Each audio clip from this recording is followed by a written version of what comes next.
Hello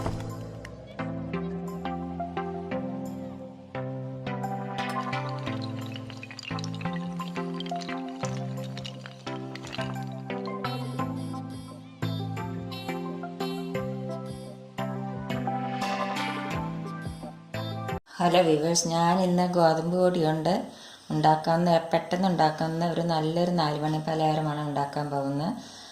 അതിന് മുമ്പ് നിങ്ങൾക്ക് എൻ്റെ വീഡിയോ ഇഷ്ടപ്പെടുകയാണെങ്കിൽ ലൈക്ക് ചെയ്യാനും ഷെയർ ചെയ്യാനും കമൻറ്റ് ചെയ്യാനും സബ്സ്ക്രൈബ് ചെയ്യാത്തവർ സബ്സ്ക്രൈബ് ചെയ്യാനും മറക്കരുത്.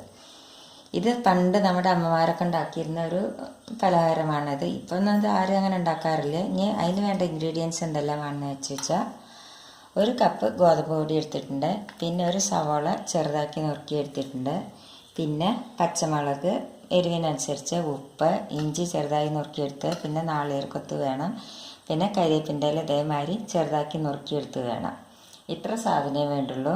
പിന്നെ നമ്മൾ ഈ പച്ചമുളക് നമ്മൾ കടയിൽ നിന്ന് വാങ്ങിക്കില്ല. കടയിൽ നിന്ന് വാങ്ങിക്കുമ്പോൾ നമ്മൾ ഇതേ കളറിലെ പച്ചമുളക് വാങ്ങുകയാണ്. അതാണ് നല്ല ടേസ്റ്റും എരിവും ഉണ്ടാവുക. ഈ പച്ച കളറിൽ ഇതേമാതിരി കടും പച്ച കളറിലെ പച്ചമുളകില്ലേ, അത് അത്ര നല്ലതാവില്ല, അത്ര എരിവും ഉണ്ടാവില്ല, ഇതിൻ്റെ അത്ര ടേസ്റ്റും ഉണ്ടാവില്ല.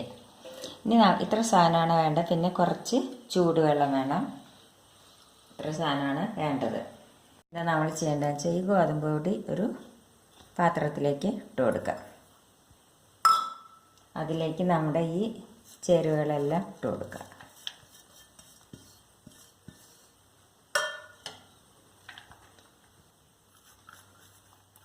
നല്ല പോലെ ഒന്ന് തിരുമ്പി ചേർക്കണം. ഉണ്ടല്ലേ, ഇതേമാതിരി ആ ഉള്ളിയും എല്ലാം കൂടി ഇട്ട് ഉപ്പും എല്ലാറ്റിനും കൂടി ഫ്ലേവർ ഇതേമാതിരി നല്ലപോലെ കുഴയ്ക്കുമ്പോൾ നല്ലപോലെ ഇതാവും. നല്ല പോലെ ഒന്ന് തിരുമ്പി കുഴയ്ക്കണം. ഇനി ഇതിലേക്ക് നമുക്ക് കുറേശ്ശെ ചൂടുവെള്ളം ഒഴിച്ചു കൊടുക്കാം. വെള്ളം ചൂടുവെള്ളമാണ് കേട്ടോ ഇത്.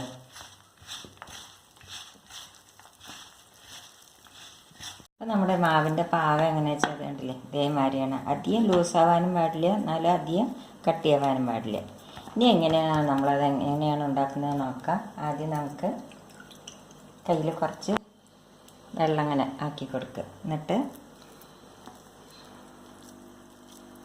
ഇതേമാതിരി അധികം കനത്തിൽ പരത്താൻ പാടില്ല കേട്ടോ, ഇതേമാതിരി പരത്തിയെടുക്കണം.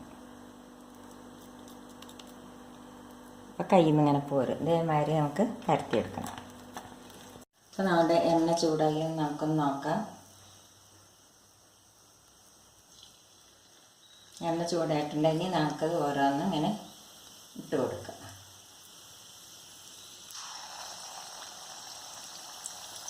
ഒരു മീഡിയം ഫ്ലെയിമിൽ ഇട്ടിട്ട് വേണം നമ്മളിത് ഉണ്ടാക്കിയെടുക്കാൻ.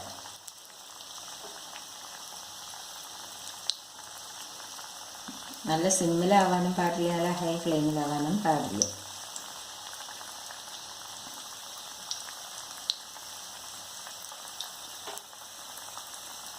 ഇനി നമുക്കിത് മറിച്ചിട്ട് കൊടുക്കാം.